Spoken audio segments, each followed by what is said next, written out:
I'm Andrew Lamprecht, and it's my great pleasure to be here on behalf of Escape Gallery to talk to Madiha Sebbani about her solo show which is currently running with Escape Gallery until further notice. Hello, Madiha, how are you? Hello, Andrew. Yeah, good. How are you? Yeah, fantastic. Well, we respectively, Madiha's in London, I'm in Cape Town, and we're very excited about this project until further notice.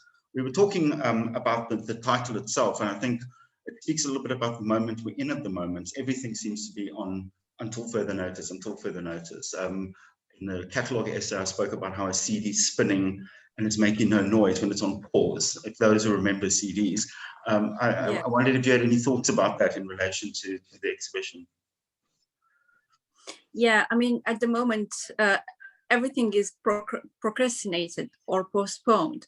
And I think we live in a waiting moment, as you said, of the spinning CD. There is the content, but it is blocked for a moment while the time is passing, right, which is kind of controversial. And I think also that's what I like about this title, because it shows the controversial sides of the of that until further notice, and things are going on, but we are always waiting. I mean, this is worldwide. And I think your work speaks a lot about, your performance. This exhibition essentially is around performance, although it contains stills from performance and images of these wonderful masks, which we'll speak about in a moment. But I think as such, the exhibition itself is occupying this space in between, a liminal space. It's an exhibition essentially about performance. And yet, how does one do performance when we're in a position of lockdown? I mean, some of the works that we spoke about in developing the exhibition were impossible to do, simply because, the situation has made it impossible. And I mean, I think I must give credit to you as an artist for coming up with innovative ways of dealing with this crisis in many ways that we face, both as individuals and as artists. But I think you do talk about it in your work. You speak about this liminal space, and we'll get into that. I mean, you create this liminality in some ways, this in-betweenness, by having created these masks, these three masks, the leader mask, the leader sheep mask, and the voyeur mask, out of copper, and the leader sheep mask also out of sheep skin. Yeah. And you use these in performance. Would you like to say a little bit about that act? Yes, sure. Actually, the first time I started using objects in performances and adding them on my body, so I can kind of conceive this idea of performance, and I wanted to be a more authentic the way I would perform. So basically, when I started, it was in Germany with the squared performance, where you can see a wooden square around my body mounted, and I was walking in the crowds. And later on with the mask, I think it's something similar. It's just taking place on another part of the body. That there is the head, and I think I was choosing the head because that's the decisions or decision maker. This is the most essential identity part of the body, and I wanted to hide it in a way and show something else out of what I wanted to project to the public. And sometimes the performances were running without public, just in public space, but without any audiences. And I realized also that between the voyeur masks, for example, the voyeur mask was with the audience. There was audience, because obviously I was in Morocco, in Fez, in this tiny alleys in the old town, and people passing were seeing what's going on. However, in Austria, with the leader mask and the leader sheep mask, there was no audience. Because there was also a performance at 6 in the morning. It was kind of -6 also. The weather was not helping anyone to go out for anything, not even a jogging or a walk. So I think to me, the leading a dialogue or conversation between the public space and the mosque was the main point, even though without audience or without public. Yeah. The audience now comes through the exhibition as well, through the stalls that I've shown. I mean, I thought it was interesting, the square performance, right, which I'm so glad is included in this exhibition, which, you know, you have a square frame around your middle, so to speak, and you're walking in public spaces in the one case. That, for me, makes it seems that the artist is very vulnerable, even though you've got this sort of protective area, boundary around you. And there's that wonderful still also of you in front of Cologne Cathedral, with the square just around you, yes. You know, and you're sitting in this position of meditation or prayer or whatever, you know, it's a self-reflexive position, I'd say. Yeah. And, you know, with this huge cathedral behind you, you know, it's a very interesting, again, a very interesting balance between, you know, huge public professions of faith, so to speak, and the individual just being centered literally in the square. And I mean, I saw those as being quite vulnerable spaces in a way. And I mean, not that there's no vulnerability in wearing the mask, but strange enough, even though there's your body is not protected in inverted commas in those performances, you seem it's a position of strength. You know, those masks speak of particular strong positions, whether it's the leadership mask, you know, which is speaking of me anyway, a kind of masculine power, you know, it's got the beard and it's got the horns, or the leader mask, which I mean, I think talks about the worker and also a position of power from that position as well, you know, it's seen that way. And then the voyeur mask, which is in some ways so wonderful, because it evokes for me a lamp, you know, and there's like, even though the person who's wearing it will be seeing in the lights, there's a darkness around it, but yet it looks very much like a lamp in some ways. So I think that the sculptures themselves, I can call them that are worn in performance, occupy these positions of creating a space between the audience and the performer. But the thing that's so interesting is the performer, it doesn't matter if there's no physical audience present at the time. The audience is the world around you, and the audience then gets revitalized, I suppose, by seeing these stills of performance. Yeah. Okay. Yeah, absolutely. So let's talk a little bit about those performances and the stills that we have on the exhibition.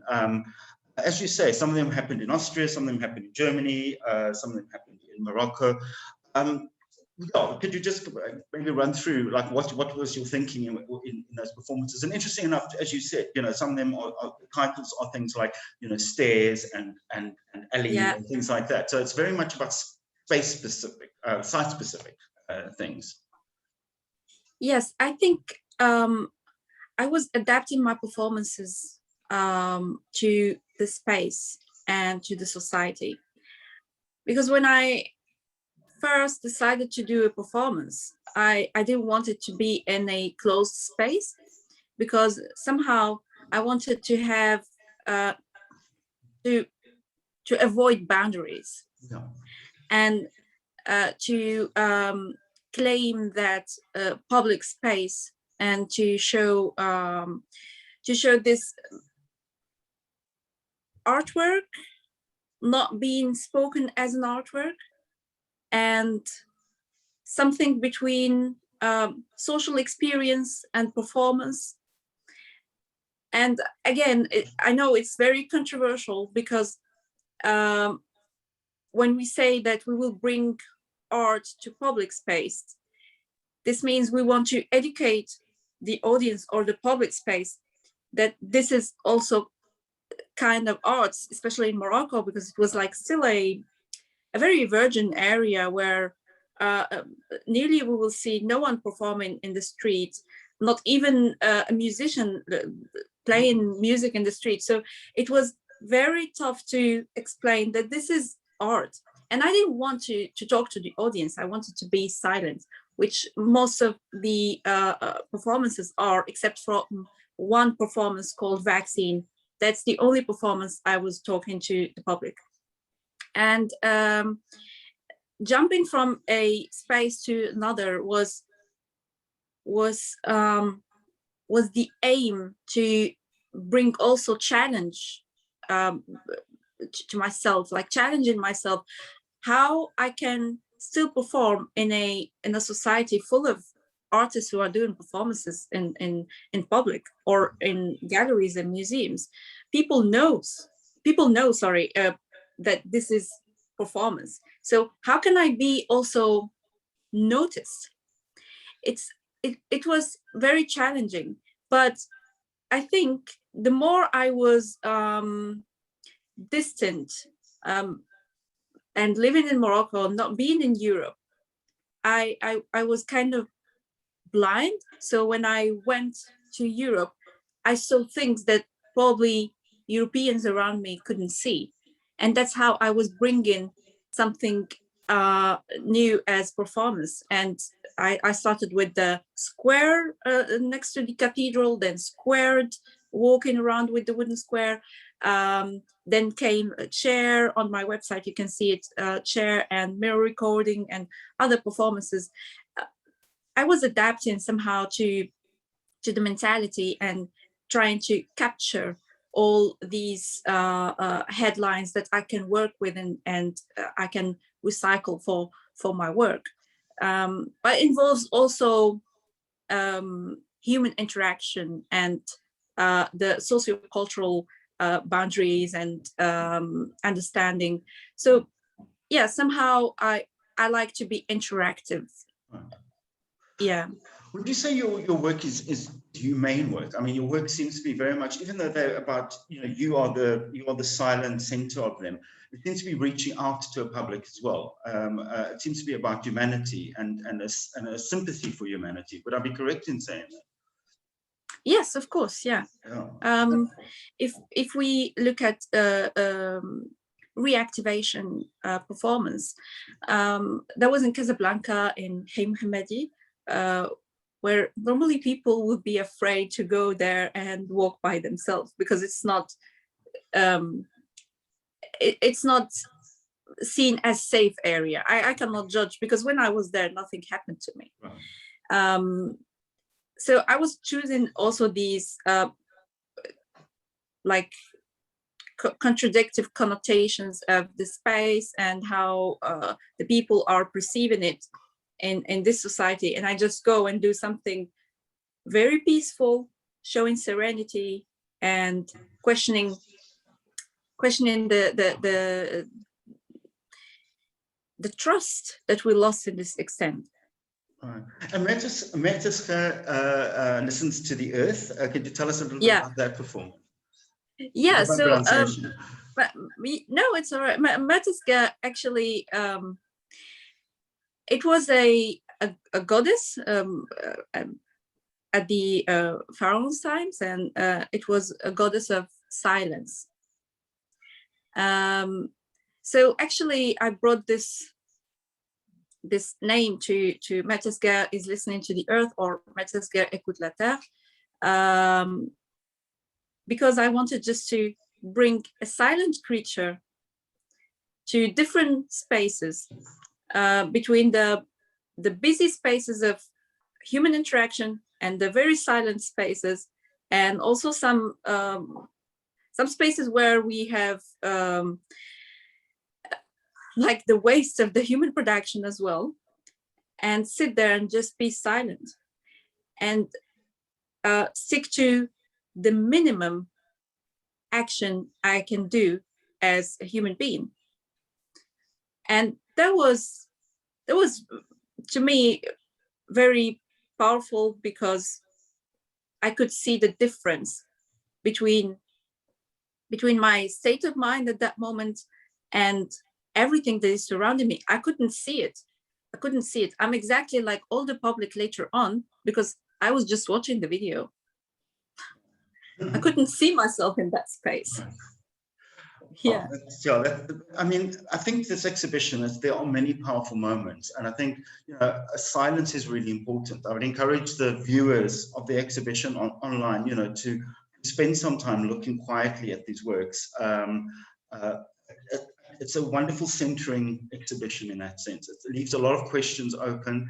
There are a lot of ideas that are launched. There are many other projects as well. The Authority project, which we haven't spoken a lot about, I think is also really important. Maybe we should just spend a few minutes just talking about the Authority project itself and how that links in with the Mars project. Yeah, I think the authority project and the mask project, they speak together because they involve the power, the leadership, the authority itself in different ways, in different contexts. And what most people probably they know, I was raised in military base for 12 years. And what I could see is always something related to orders, to rules, to a certain regime.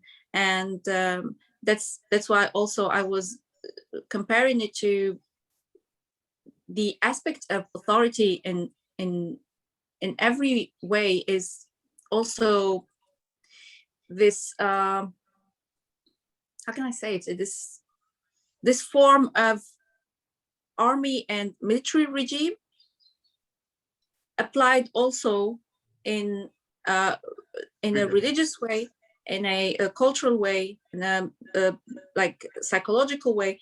So we apply it and we adapt it to different lifestyles and to different ideas, because we are afraid to lose control. And that's the thing, like that's why also I was saying that authority has no face, and everything around me was kind of powerful. Well, I mean, a good example of that is just the conditions in which we live now. We have to follow so many rules. I'm not saying the rules are wrong, but you know, there's so many rules. We are, and I mean, also just beyond the COVID thing, we live in a surveillance society and stuff. And I think we don't realize what I think you do so well is to, by using things like military uniforms and decorations and things like that, you show that we actually live in a very authority-driven society, but there's a mask, if you like, that's not, you know, we're all free and stuff, but in actual fact, there are all sorts of rules and regulations and codes, maybe that's codes and conventions that we are forced to follow, not written down as orders, like, you know, in a military order, but you know that if you step out of line, this is going to happen to you. If you step out of line, this is going to happen to you.